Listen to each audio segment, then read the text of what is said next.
Hello guys and welcome back to Hyrule Park. This is episode 5 of the series and actually part 2 of the Temple of Time drop tower that we've been working on.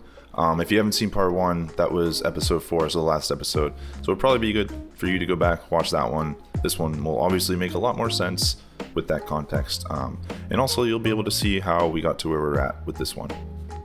One big thing I want to mention before the time lapse gets too far into it. I got inspired by my new buddy Chris, who had a great idea for the theming of this ride and the queue itself. So I had to do a little bit of reorienting things, like especially the queue path and the exit path. So that's going to be different from part 1 of the build, like where we left off there. But yeah, essentially his idea, again, super cool, was to theme the ride as if guests were traveling, you know, like the 7 years that Link did in Ocarina of Time when he pulled the Master Sword from the pedestal. So like when you get off the ride, you're seeing more of like a destructed world than when from when you got on the ride, right? So that's why I went ahead and rearranged the queue line and exit path, but I think you'll see during the walkthrough how we were able to accomplish that. And Chris, my friend, I hopefully did it justice with what you had in mind. But yeah, I definitely want to keep coming back to this because for one thing, the on-ride POV experience is not super great, admittedly, at this moment. I think there are a lot of things that I'd like to do for the on-ride experience, but either need to work a bit more on creating some custom pieces for that, or maybe in an update from Frontier in the future, there will be more pieces that I can use for the ideas that I have for that. But yeah, as it stands today with this video, the on-ride POV is not themed up a ton. It still has the viewpoints in place, like the spots where the ride stops and you're able to look out into the park, but like the spots where the ride stops and doesn't really have the window view, it's just kind of looking at a wall. There's not much there in terms of theming, unfortunately, but I imagine, like I said, that this is something I'll keep coming back to and hopefully finish completing throughout the series, and we'll jump back into it as I do. Alright, with this one, what I think I'll do is let the music carry the time lapse rather than my commentary. We'll be back in episode 6 with the start of Goron City.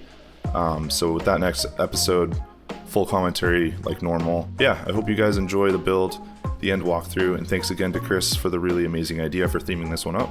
I definitely think it added to the build as a whole and the park as a whole, so super appreciate that, man. Thank you. And if you guys have any ideas as you're watching through the series, go ahead and drop them in the comments. I've already had a few commenters with some really inspiring ideas and feedback to this point. Would love to hear more feedback on what else we can throw into this park to really build up the Zelda lore, the Zelda experience. So yeah, if you have any ideas, don't be shy. Let them loose in the comments. Alright guys, leave a like, subscribe so you can see what else we're working on with this park, and I will see you guys in the next one. Bye bye!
You